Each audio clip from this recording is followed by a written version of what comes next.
Halo, saya Mercy Tirayo, presenter program Update Corona. Perbarui terus informasi Anda dengan berita-berita independen dan terpercaya di YouTube channel Kompas TV. Jangan lupa untuk subscribe, like, dan komen, serta aktifkan tanda lonceng untuk mendapatkan notifikasi berita-berita terkini.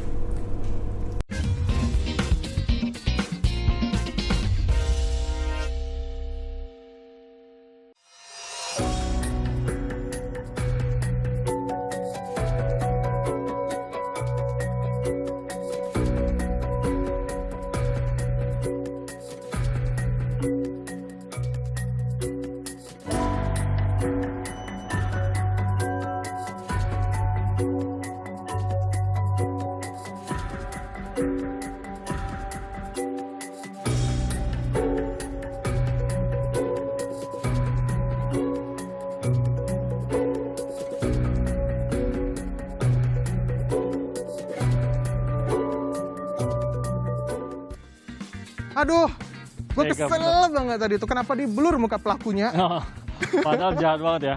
Iya, itu tadi yang seharusnya kita datang ke pesta pernikahan Hari itu all you can bahagia. eat. Tadi jadinya all you cannot eat. All you cannot eat. Iya, cause you got nothing, man. Jahat banget. Tapi itu nggak boleh begitu. Itu main menipu-nipu urusan hati, sakitnya bukan main. Ah, itu dia. Nipu man. urusan perut, sama sakitnya. Ini semuanya sakit tadi hati. Hati sakit, perut iya. sakit. Makan enggak, cintanya terganggu. Aduh. Sama itu yang sih nikah kenapa ya. dompetnya pun sakit, Wak. Dompet, Habis karena duitnya. harus mesen lagi kan? Betul itu. Nasi kotak itu kan bayar juga, nggak mungkin gratis juga. Lumayan juga satu nasi kotak 30.000 yang datang ratusan. Tahu banget ya harga nasi kotak. Tahu dong, kita fans ya. Nah anyway, karena peristiwa yang tadi itu ya, di media sosial juga banyak yang akhirnya netizen ini berkomentar, bikin kayak komen-komen satir kayak yang aku bilang tadi. Tadi datang pengennya all you can eat, tahu-tahu pas pulang all you cannot eat gitu. Pas datang all you cannot eat kayak gitu. Nah ini pertanyaan aku mau tujukan dulu ke Mas Ade Armando. Apakah ini juga menjadi tujuan bahwa akun-akun resmi milik pemerintah ini akhirnya nge-tweet hal-hal lucu kayak gitu untuk menyampaikan berita yang tadi kesannya berat atau mungkin malah banyak menuai komentar negatif dari masyarakat agar dapat diterima oleh masyarakat? Ya, tadi juga kan sudah dikatakan ya, masing-masing platform media sosial aja udah punya gaya beda-beda kan. Ya, ada yang lebih santai, ada yang lebih serius. Mungkin kalau mau menyesuaikan diri agar bisa lebih diterima oleh masyarakat, ya sesuaikanlah dengan gaya tersebut. Ya, tapi maksud saya adalah jangan sampai Anda kehilangan fungsi Anda sebagai sumber informasi dari pemerintah yang paling bisa dipercaya. Nggak terlalu penting bagi Anda untuk membuat orang tertarik dan ikut jadi follower. Yang terpenting adalah Anda betul-betul bisa dijadikan andalan buat publik. Publik tuh akan dengan sendirinya kok datang ke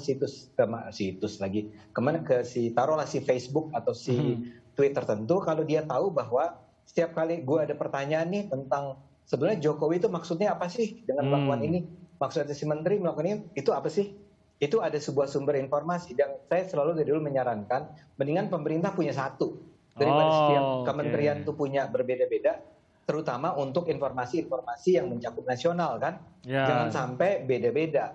Ini harus menjadi betul-betul reliable source, sumber yang paling bisa diandalkan ada publik, dan itu nggak mesti dengan lucu-lucuan. Lucu-lucuan tuh biarkan, serahkan. Kalau rating kan ke TV swasta penting lah gitu ya, buat media lain penting lah, buat siapa. Tapi buat lembaga pemerintah jadi itu sama seperti, sekali nggak ada urgensinya menurut saya. Seperti clearing house lah ya. Jadi kalau ada pertanyaan udah jelas pokoknya ke sini, udah gitu aja gitu. Harusnya gitu ya. Dan bahkan harusnya lebih serius dari itu, mengantisipasi pertanyaan yang mungkin muncul kan. Dan itu yang kelihatannya lemah sekali dari pemerintah kita. Pemerintah kita tuh nggak punya sebuah seperti kantor komunikasi di sana gitu ya, yang bisa memberikan penjelasan terhadap apapun yang everything you want to know gitu loh. And kita bisa provide answer-nya. Misalnya pertanyaan kemarin, Pak Jokowi ngapain sih ke pesta kawinannya Atta Halilintar? Itu terantisipasi nggak sih pertanyaan itu oleh pemerintah untuk bisa menjawabnya? Sehingga munculnya yang di setnek itu kan sekedar Pak Jokowi dan Bu Iriana menghadiri pernikahan. Itu kan doesn't say anything. Iya, nggak menanggapi juga. Udah rame di luar sana, ributin ngapain Jokowi datang, bla bla bla. Itu yang nggak ada justru. Dan itu nggak bisa dijawab secara lucu-lucuan gitu loh maksud saya. Iya, benar. Saya mau ke Prof. Nadir nih. Gus Nadir, ini ada pertanyaan sangat penting yang diajukan oleh netizen, jadi mohon diperhatikan dengan benar karena ini mungkin pertanyaan puncak hari ini gitu, Gus Nadir. Gus Nadir kapan punya akun TikTok? Udah itu aja sih pertanyaannya. Lagi ramenya di situ soalnya Gus. Jadi kalau mengejar masa ya ke sana dong. Jadi saya mau tanggapi yang Mas Ade Armando tadi ya. Jadi ada dua hal berbeda. Pertama ada postingan, yang kedua ada yang kita sebut engagement. Ya. Jadi postingan itu memang benar seperti kata Mas Ade tadi, memang harus bersifat informatif. Ya. Tapi tentu humas di era medsos berbeda dengan humas di masa non medsos atau sebelum medsos. Ya. Untuk engagement ini yang saya kira membedakan era medsos dengan sebelumnya. Jadi postingan boleh saja serius, tapi ketika engagement, menanggapi, merespon, nah itu yang menjadi hal yang akan menarik. Nah, beberapa akun plat merah itu ketika misalnya mendapat masukan atau kritikan, ternyata misalnya meresponnya dengan bot atau dengan bahasa yang sangat standar. Engagementnya jadi parah sekali. Misalnya pernah mantan Menteri Agama Kiai Lukman Hakim memberikan saran banyak jalan-jalan yang berlubang di jalan tol. Yeah. Nah itu sambil menyebut akun yang bertanggung jawab soal jalan tol. Ketika direspon menyebut Pak Kiai Lukman ini dengan kakak.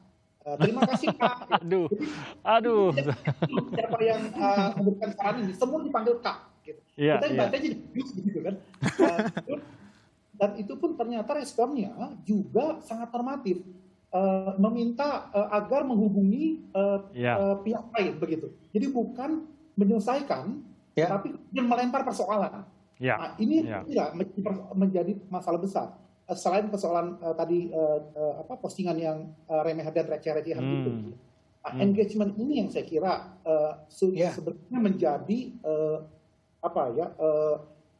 barometer dari keefektifan komunikasi akun-akun plat merah itu saya kira.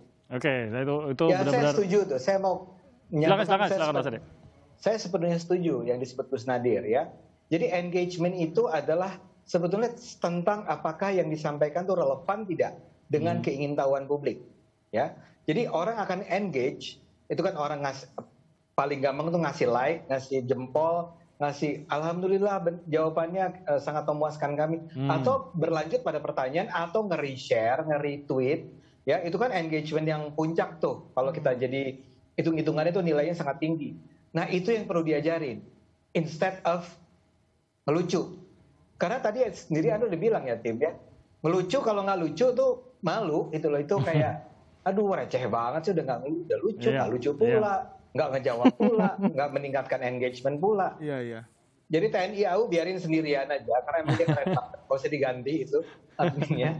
Tapi yang lain mah nggak usah. Mendingan yang pikirin yang disampaikan oleh Gus Nadir itu, gimana caranya bikin jawaban yang bisa membuat orang merasa terhargai, terinvolve, ingin mengomentari, ingin menyebarkan ulang, dan itu positif banget buat si PR-nya si lembaga pemerintah kalau bisa melakukan itu. Oke.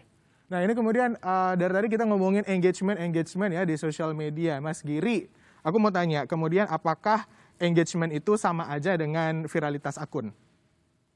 Baik Mas, engagement sendiri sebenarnya ada dua ya, antara engagement yang otentik, terus engagement yang inauthentic, maksudnya dia menggunakan tadi yang Gus Nadir generik lagi, general gitu ya. Yang menggunakan bot, misalnya dia menjawab dengan akun-akun yang mungkin baru, akun-akun yang memang sengaja diorganisir untuk memberi komentar, me-reshare, me-like, atau memberikan banyak sekali komentar ke dalam satu buah akun.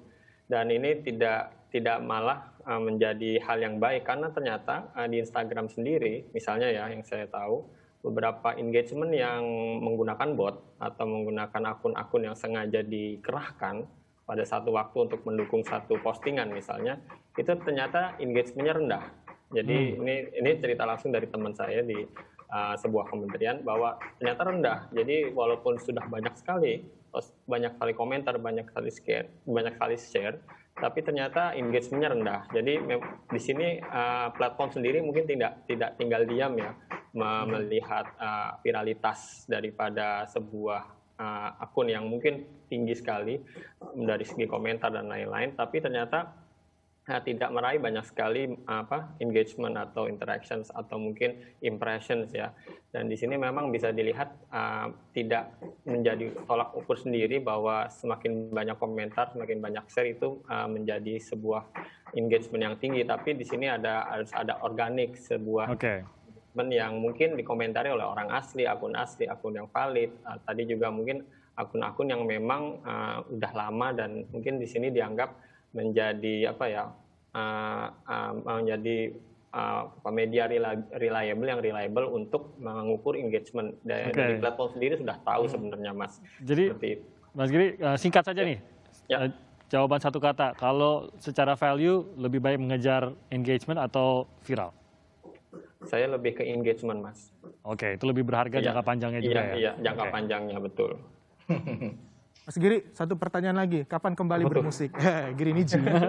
Itu Giri. Aduh. Ya ampun. Kok sekarang jadi politikus? Cocok sebenarnya buat saya yang joknya bapak-bapak. Mantap kan? Mantap betul itu. Ibu-ibu, jangan ganti channel please. Ya, mentang-mentang ada jok bapak-bapak di sini. Oke. Usai jeda kita kembali lagi.